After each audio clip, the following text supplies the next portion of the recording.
Good evening to everyone. First, I think we started the game quite well.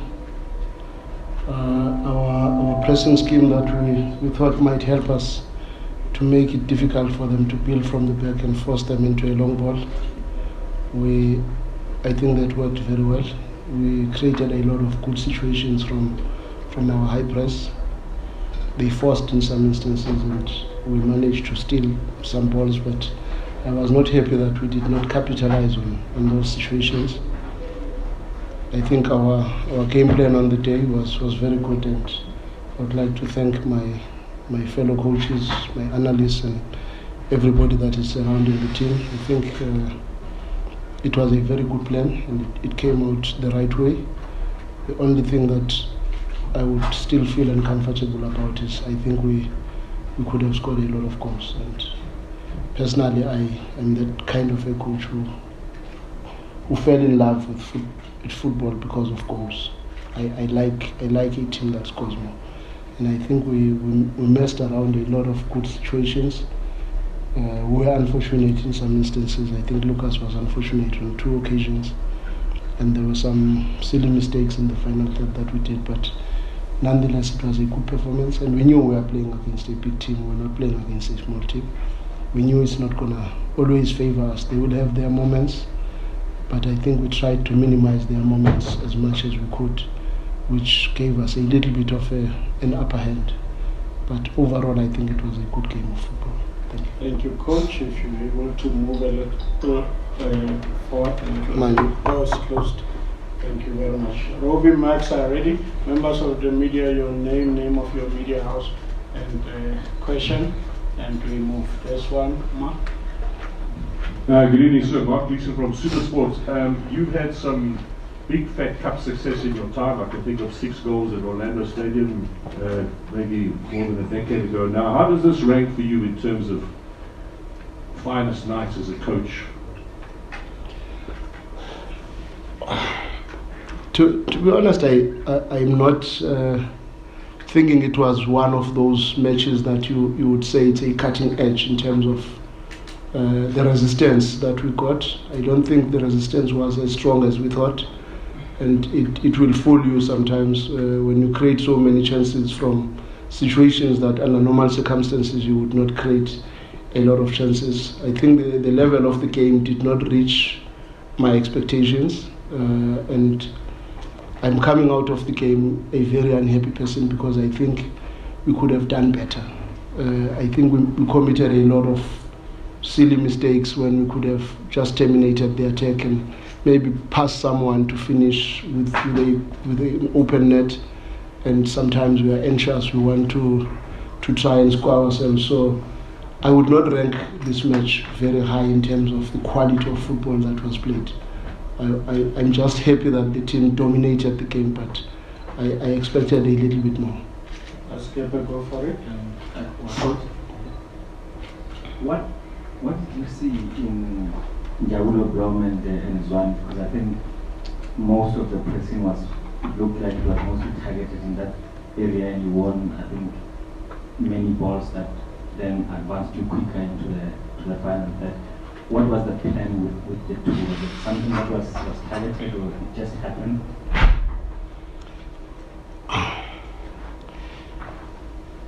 You will forgive me, Maskele, because sometimes some questions then expose the shortcomings of the opponent, and it's unfair because now you are telling the next opponent what to do. But we planned to have a high press, and we planned to shadow defend their midfielders for some reasons that we thought would benefit us a little bit, and I think that worked. But I wouldn't want to elaborate further on what exactly that we identified on probably all the midfielders they have now, with the exception of Castillo, whom we knew he was injured. Thank you. Question at the back. Hi, Coach. Go for it. Hi, Coach. Vicky Junior here from CAF and also from Ghana. We want to find out how did you turn things around for Peter Shalulile, because many of us were, a bit worried when the goals were not coming. As one of your leading marksman, key player in the side. we were just wondering, how did you manage to turn things around for him now? A hat-trick in the previous game, a goal today, the form is there. How did you do it? I wouldn't want to take credit for his turnaround, because I think first it starts from him. He's one of the best professionals I've ever worked with. He's one of the hardest working players that I've ever worked with, and laser sharp in terms of focus in everything that he does as a professional. And that is probably what made almost everyone within the team, the coaching staff, the support staff, everyone within the club was always wishing Peter the best of luck, because we were dealing with a case here of somebody that does everything that you want from a professional footballer. And that focus made everybody to always pour positive energy towards him, that it will come. The least that we did as coaches was not to lose faith in him, but to always try and play him in some matches where we're playing maybe inferior opponents. We try to play him because we want him to break this curse, and fortunately he managed to go through. But I wouldn't want to steal the fame and create an impression that I did anything extraordinary to help him. I think it was a group collective, but it starts from the person that he is, because everybody could not help but wish Peter all the best, and I'm sure all of us were also keeping him in our prayers to make sure that he comes back. Karabo? Thank you very much, Karabo, your coach. Coach, through the Red City era, I think going back to Coach Peter Msimani, Coach Rani, yourself now, there's a certain level of relentlessness, when you smell a bit of blood from your position, continuing to score goals. How do you inculcate that, into new generations, new players when they come in, you do that? And how do you instill that sort of mentality that when you see that the team here is down, you continue, going for more goals? I wouldn't really want to say much about how Peter would do it, how Rolando would do it, but personally, as a coach, I've always enjoyed to have teams that score a lot of goals. I think I still have a lot of records even in the amateur football, where my top goal scorer probably was at 57 goals, because I'm that type of a coach that wants my team to score. And the relentlessness that you seem to be applauding at the moment, I'm very unhappy with the number of goals we scored today, because I think we could have scored a lot of goals. And it's important when you've got that opportunity to do that, because Bayern does it and Leverkusen does it when there is a chance, and the same Sundowns could score 24 goals. So we should always use that as the benchmarks that are there, that are already there, to try and always better them. So I was very unhappy. You may say we were relentless, but I think we were not on the cutting edge. We were not playing for a goal all the time. There were moments where I felt we were playing for fun, and I was very unhappy with that. Good evening, Coach. Congratulations on the emphatic victory. I'm just looking at, last week, Sunday, it was a different ball game altogether, but how you responded midweek and now also in this game. Would you say you are also welcoming how the team is picking up, especially if you look at from the end of this month, you're also starting CAF Champions League group stages, which is also a very difficult group as well. And also a word on your internationals, because I just look at your starting lineup today, almost an international field starting lineup. We wanted to pick around this time. We did not want to arrive at this time with most of these players having a lot of games at their back, and we are very excited that most of these players have been rotated a lot and they have not really had so much load in their legs. So we are hoping we will be able to sustain these football actions, which is why I was demanding a little bit more consistency from how we approached the game after we scored the first 3 goals. because I saw we are going back to being sluggish and slow and playing just to kill time. But it is impressive to see most of our players really showing the quality that they are showing, and we are hoping that will help us, because we are arriving at a stage where we really wanted to have most of our players not having played that much. And with regard to last Sunday's performance, honestly, it's those things in football that you cannot explain, because the same team that played like that is a team that we thought was on the very good space, because it's a team that had played and scored 5 goals against Colonels. And it was sad on the day to see our team very sluggish, very slow, and with very poor football actions. But we came back. We knew we've got a team that can do the job when we need it. And we also believe the players that got an opportunity that day can still do a job for us. Most of them are our top players. It was just unfortunate on the day we were not very sharp.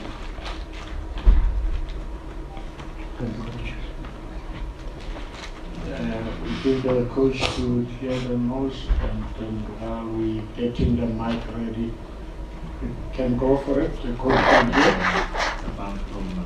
Go ahead, Safan. The coach will hear. How influential do you think Matusi Obas can be this season? I think since he arrived, he struggled with injury last season. Maybe didn't find his rhythm. But how influential do you think he can be? I looked at him today, watched him as well against Cape Town City the other day, had good games. We brought him to Sundowns because he's got very rare physical attributes. For a player of his height to have the kind of intensity that he has, the speed that he has, the engine that he has, we've always believed we can get a little bit more from him. I'm just excited to see him performing the way he does, because even in the game that we were playing in Polokwane, knowing very well that he had not been playing and he was training very well. But I talked to him and I told him, I do not want to play in this match, because I would prefer to see you in the Cape Town City game, because that game will require a lot of intensity, and I know your aggression can help us. And because he's such a very good football player, he's such a good human being as well, he was open to that and said, no coach, I know you will use me when the time is right. And when he does, he plays the way he plays, I think he complements Tebza very well. They form a very formidable partnership in the central midfield, and you still have a Marcelo, you still have a Neo, you still have a Mkulisi, you still have a Lebu in that space. So it makes you feel you are most likely to have a very good midfield at any given stage. But his physical attributes, I think they are something to admire. It's very rare.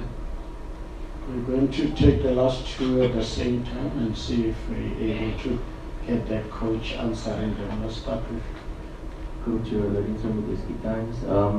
The matches that you guys lost this season, Polokwane established twice, and also the first MPN game against Polokwane. Now you said you didn't struggle, but it wasn't a pretty game, for example. All those games are on Williams game, but is it just a coincidence, or is there something about him that just elevates the entire team? Go for it, coach. Yeah, it's a tough one, because we know his quality, but I also think Dennis had a very good game in the Polokwane City game where he got a red card. And Jody had some sterling saves in the games that he played against Stellis, but Ronwin is Ronwin, and probably not just the playing side. I think he's also a very good leader within the group, and we appreciate it when he does the way he does things. But I wouldn't want to nullify the contribution of the other keepers, because I think they played very well. We made a lot of mistakes from inside, from the infield players. There is no game where you can say this goal was scored because the goalkeeper was not of the best quality. but it was merely poor defensive actions and we got punished. Last one, Shama. Joseph on Sports. Congratulations on the result. In one of your interviews, you said it with a smile that you hope Kaizer Chiefs play these young, exciting players against Sundowns, and that was before the previous match, and you happened to win that match. Was it the same thought that you had going into this match, looking at how you actually, had them pinned against the wall, depending from the top, confrontation from, their box and all of that? How did you actually make it a point that you come to the full FNB stadium and take over proceedings from the first whistle? And is the Carling Cup there for the taking now that Cape Town City is out and Richards Bay took the next step and advanced today? Would you say it's there for the taking for Sundowns? Okay, let me start on the first question. I think the first question, I don't want to sound bad, but I think the youngsters that Kaizer Chiefs has brought into their first team are very good young boys. Very good young boys. That Shalulile is a big factor in the game, and he also got some very good moments today. Duba played exceptionally well. I believe this is the feeling I have when I look at these boys. Villarreal, when he's given a chance, they are all very good football players. But the biggest mistake that you can make with players like those is to put the load of a team as big as Kaizer Chiefs on their shoulders. But honestly speaking, I think those are exceptionally gifted players. I would love to have them in my team as well. I don't want to lie to you. So I wouldn't want now to look like, because maybe the people who we target, we don't target youngsters, we target more senior players because we know some of the shortcomings they would have. But these youngsters, I don't want to lie to you, they are all very impressive. All very impressive. And I know the coach probably is forced to play them because they are the best players that they have at the moment. It's just that my fear is if the load and the pressure is on their shoulders, it might probably break some of them down. But I'm still very impressed with how the coach and the team has really played these boys, because I think they are very influential in almost all the good results that Chiefs got. A youngster was involved. The last one, the cup taking. I never want to look at a cup competition and to go ahead of myself.